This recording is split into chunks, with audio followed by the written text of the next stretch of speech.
سبحان الله والحمد لله ولا إله إلا الله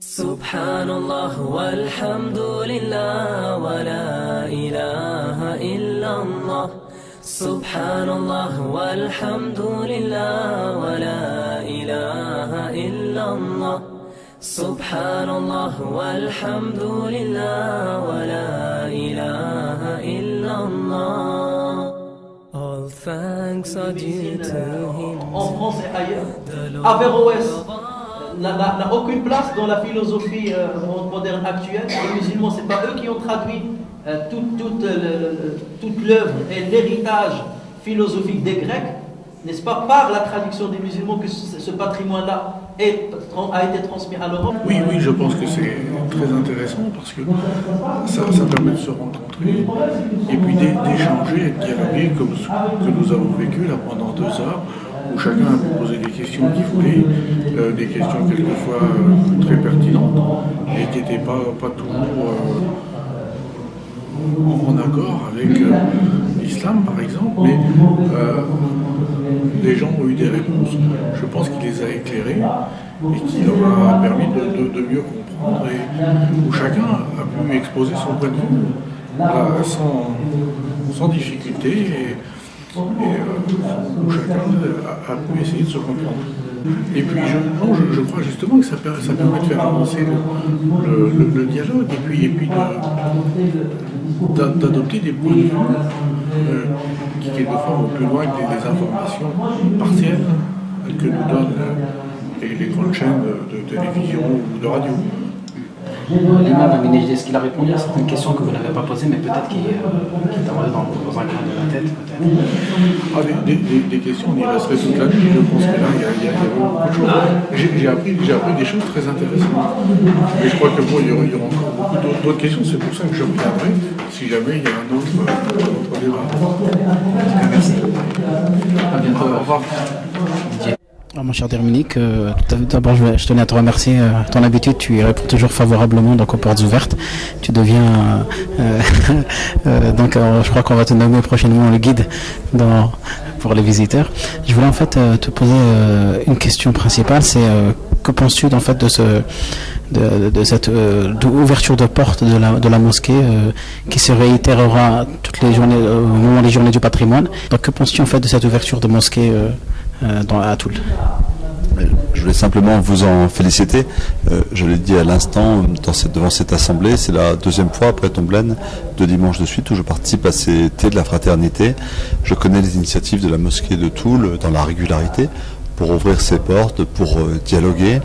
Eh bien, effectivement, c'est la meilleure démarche aujourd'hui, c'est d'ouvrir notre porte, de faire un pas à l'intérieur, de vaincre ses peurs ou ses préjugés et de se rencontrer au nom des valeurs de la République qui doivent nous rassembler, qui nous imposent à tous, qui que nous soyons, quelle que soit notre religion, les mêmes droits et les mêmes devoirs qui ne sont pas négociables. La maison de la République, c'est la maison de la justice avec les mêmes droits et les mêmes devoirs. Mais je l'ai précisé à l'instant, cette République n'est pas une machine froide. Elle est constituée d'un récit et d'un esprit qui s'est nourri des monothéismes, des philosophies, des spiritualités diverses. Je crois beaucoup au lien entre le spirituel et la politique. Il faut s'affranchir de ce qui peut être totalitaire dans une religion, mais il faut en prendre tout ce qui peut humaniser la politique et lui donner du sens. Nous avons besoin d'une éthique, et cette éthique, elle vient des lois les plus profondes de l'humanité, pour lesquelles les religions apportent des contributions dont la société ne peut pas se passer aujourd'hui pour affronter le XXIe siècle. Donc je crois que s'il y a un déni des religions, alors nous ouvrons le pas au fanatisme, un fanatisme qui nourrit le terrorisme. Il faut au contraire un dialogue ouvert, franc, respectueux de chacun.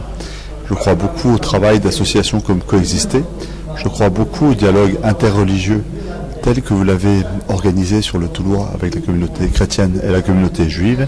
Ce sont des graines d'avenir et chaque fois que je pourrai faciliter ce dialogue, en être le témoin, eh bien je le ferai de tout cœur parce que je crois profondément à notre capacité respective à réenchanter le monde, à donner du sens à nos vies et à le faire au cœur de la République. Salam alaikum, je suis votre frère Amzil Nourdine, un des imams de la mosquée de Toul. Alors on a fait ces portes ouvertes suite à la demande du CFCM à Noir-Kibibesh. Et c'est une initiative qui est très positive, que tout le monde apprécie, que ce soit les visiteurs et nos amis voisins, qu'ils soient musulmans ou pas. Et également, c'est enrichissant pour nous, organisateurs de ces portes ouvertes. Et on remarque en fait que tout le monde est intéressé, surtout les visiteurs, qu'ils ont des questions. Tout à l'heure, nous avons eu notre cheikh Amin Nejdi, comme vous pourrez le voir dans ce reportage, qui a répondu à des questions très pertinentes et très d'actualité. Et aux questions des visiteurs. Et bien entendu, on a commencé ces portes ouvertes, Journée du patrimoine en 2014, et on a vu que ça a porté ses fruits. On a réitéré cette initiative, Journée du patrimoine, et aujourd'hui, après dans tous les événements qui ont ébranlé notre pays, nous avons décidé également d'ouvrir ces portes. Et alhamdoulilah, ça portait ses fruits et Inch'Allah ça continuera Inch'Allah. Alors je remercie tous les organisateurs qui se sont joints à nous, donc je ne vais pas les citer de peur d'en oublier quelques-uns, donc tous ceux qui ont veillé à la préparation du thé, à l'entretien de la mosquée, à l'orientation des visiteurs, à la préparation des locaux. Je remercie également notre président de la mosquée, Mohamed Sahel, qui est quelqu'un qui, comme le dit le poète arabe, Ma qala la qattu illa fi tashahudihi, qui est toujours favorable aux activités.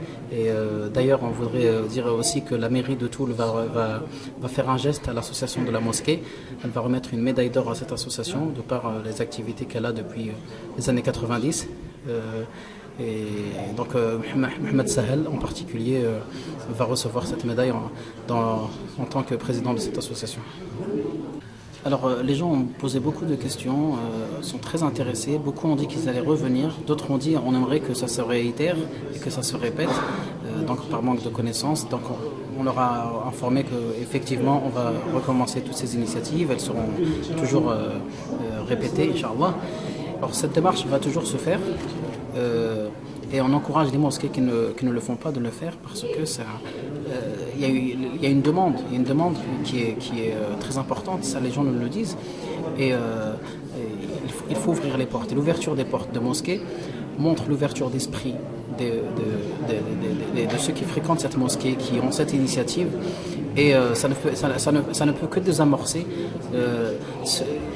c'est-à-dire le comportement du français entre guillemets moyen, qui regarde la télé, qui est bombardé d'informations d'islam par-ci, d'islamisme par-là, de ceci, de cela, et lorsqu'il vient à la mosquée, il voit un contraste en fait. Il voit que l'islam n'a rien à voir avec ce qu'il voit à la télé, et ça ne peut être que favorable pour les musulmans qui ouvrent leurs portes. D'autant plus que peut-être les non-musulmans, nos voisins, nos amis, passent souvent devant la mosquée, ils ne savent pas ce qui se cache derrière les murs. Et c'est tout à fait normal et légitime qu'on ouvre ces portes. Et ils sont très heureux. Il y en a qui sont très émus simplement d'entrer dans le lieu. Juste le fait d'entrer dans le lieu, ils sont très émus. Et ils ressentent quelque chose. J'ai eu 2 personnes qui m'ont dit « je ressens quelque chose quand je suis ici ». Alors Allah Azza wa Jalla dit dans le Coran le fait juste qu'il entende la parole d'Allah subhanahu wa ta'ala, les explications coraniques, les paroles du prophète, etc., ça lui fait un grand bien et il voit les choses autrement. Je pense que c'est une très bonne initiative parce que ça fait connaître aux gens la religion musulmane qu'en fait peu de gens connaissent vraiment. Et c'est une ouverture donc à tous les Toulois et à tous les gens qui ne connaissent pas cette religion, qui est une belle religion monothéiste, pleine de tolérance et que j'admire beaucoup. D'accord, merci. Et qu'aimerez-vous dire en fait à ceux qui n'ont pas visité de mosquées en général? J'aimerais leur dire qu'il faut le faire parce que tout ce qu'ils peuvent penser de manière plus ou moins positive, ça remettra leurs idées en place et ils ont une autre idée de ce qu'est un lieu de culte autre que celui de leur religion habituelle. D'accord, on vous remercie, on espère vous revoir aux prochaines portes ouvertes. D'accord, merci beaucoup. Hein. Un petit mot en arabe? Salam alaikum, hamdoulillah. Il y a certains jeunes qui ont cette mentalité. Pourquoi dois-je me justifier? Moi, je n'ai rien fait. Ma religion n'a rien fait. Pourquoi je dois sortir? Parce que je suis musulman, on doit attendre à ce que je prenne la parole comme si j'étais un potentiel djihadiste ou comme si j'étais d'accord avec ce qui se passe. Eh ben, il y a certains qui disent, non, ben, dans ce cas, moi, je ne sors pas. Nous, on leur dit, non, il faut entendre raison. Là, vous tombez dans un piège. Parce que nous sommes dans un cercle vicieux. Et si on ne coupe pas ce cercle-là, nous serons déjà les premières victimes. Donc non, nous, c'est ça notre discours. Donc c'est pas quelque chose de doctrinal, ou c'est par haine, ou c'est par solidarité avec l'extrémisme. Pas du tout, il ne faut pas croire. Mais c'est quelque part comme une protestation de certains jeunes. Moi, on vient me voir pour ça. Même parfois, alors j'ai fait un prêche spécial dédié à ça. Des jeunes sont venus m'interpeller pour me dire, mais pourquoi tu as fait un prêche spécial à ça? C'est pas l'islam, on le sait. Personne ne nous a incriminés, on le sait. J'ai pas à me justifier. Je suis comme n'importe quel citoyen, je dénonce ce qui est arrivé. Ces actes barbares, je ne m'y reconnais pas. Ces gens, je ne m'y reconnais pas. Même leur propre famille. N'oublie pas qu'un parmi les kamikazes, son père a porté plainte contre lui. Il faut le faire. Son père a porté plainte contre lui lorsqu'il a vu qu'il... Et pour qu'un père aille chez la police pour leur dire « Mon fils est en train de se radicaliser, je porte plainte contre lui », avec toutes les conséquences possibles, c'est que voilà, il a trouvé que c'est quelque chose d'abominable.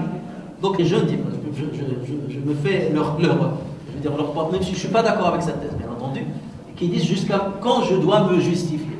Moi je me dis, c'est pas se justifier, voilà, c'est éviter que des gens nous prennent pour des boucs émissaires, c'est éviter que des politiciens surfent sur cette vague, c'est éviter que les gens fassent l'amalgame. Le fait qui ne dit mot consent, c'est ça dans l'esprit, je veux dire collectif. Donc il faut qu'on parle, il faut qu'on s'ouvre, il faut qu'on discute, qu'on dialogue, qu'on partage avec